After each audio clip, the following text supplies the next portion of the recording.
Well, I wanted to start off by asking, well, Stranger Things definitely has a lot of comedic undertones, but it's not really a comedy. So this is your No. first rom-com type of role. Was this a genre Yeah, that you always wanted to do, or is this new for you? not necessarily. I think I just like to take anything new. Anything seemed like a really fun opportunity. What's interesting is that Dustin is a much more comedically driven character in a project that's not really driven by its comedy. And I think Michael is a character that's not necessarily driven so much by his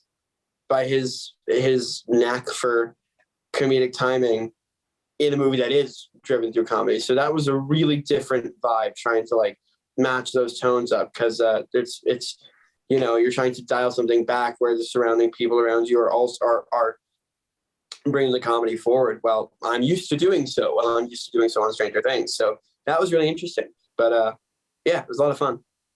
Yeah, awesome. Well, so Honor Society has a lot of different plot twists that I did not see coming at all. Good. That's So, fun. what was your initial reaction when you read the script for it? Um, it was cool. It was pretty fun to kind of like dive into stuff. So I think I knew what like a good like portion of like an ending arc for um like all of the characters and the plot in general and my own arc. I understood that like there would be some big shifts going in after the audition because they needed big shifts and they needed to see that change during an audition to see if there could be um, a bit of differentiation between the beginning of the movie and the end of the movie. So it was fun though. It was a lot of fun and I enjoyed it a lot. And reading it was really, really cool. And yeah, I hope people enjoy it. Yeah, well, so what I was curious about too is that Michael was essentially acting for the majority of the movie. Sure. So, what was it like to play a It's character like that? really cool. So we filmed uh, that scene of him telling Honor that, or at least Honor finding out that he's been a bit of a douche for the majority of the movie.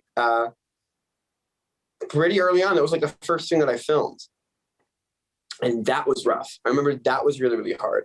And a part of me wishes that like we could have waited till the end. But I think if we hadn't, that I would have been like spending my whole time filming the show, not the show. I'm so used to talking about certain things, filming this movie, worrying about that scene and worrying about that shift. And so I think I'm kind of glad that we were able to get it done, establish that different side of that person, and then work on that guarded appearance throughout the remainder of the film, which was pretty great. So, and Baran said she liked it, and like I remember I was stressing so much about that scene, and there were takes that we had that I hope never see the light of day, of just like awful choices on my part, like of just like kind of just losing all subtlety in the situation.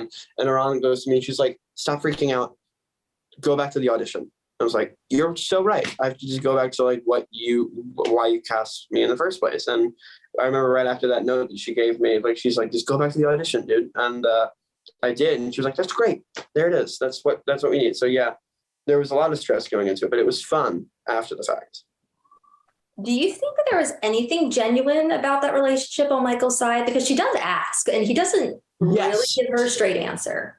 So I think that it's stories about two people that are doing basically the same exact thing, and both of them make a choice, and they happen to make different choices. I think both of them care about each other.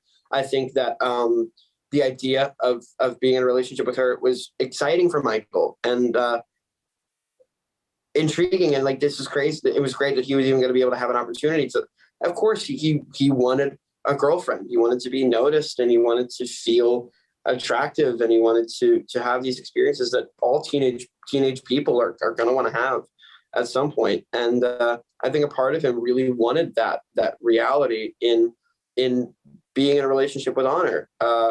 And but I think he knew from the get-go that she was using him. So he didn't want to let up and let his guard down to an extent. And after he realized that like she was starting to reciprocate feelings for him, he was willing to also let that guard down until she started continuously making decisions that not only would harm him academically, but potentially like harm him physically. I think Yes. that was an all bets are off situation where she decided that she would drop her goal and pursue just enjoying her time in high school and kind of having a boyfriend and having friends and enjoying her time there and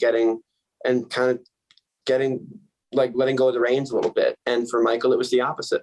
They kind of went through the same exact journey up until that moment where he decided that all bets are off and I'm going to keep this going.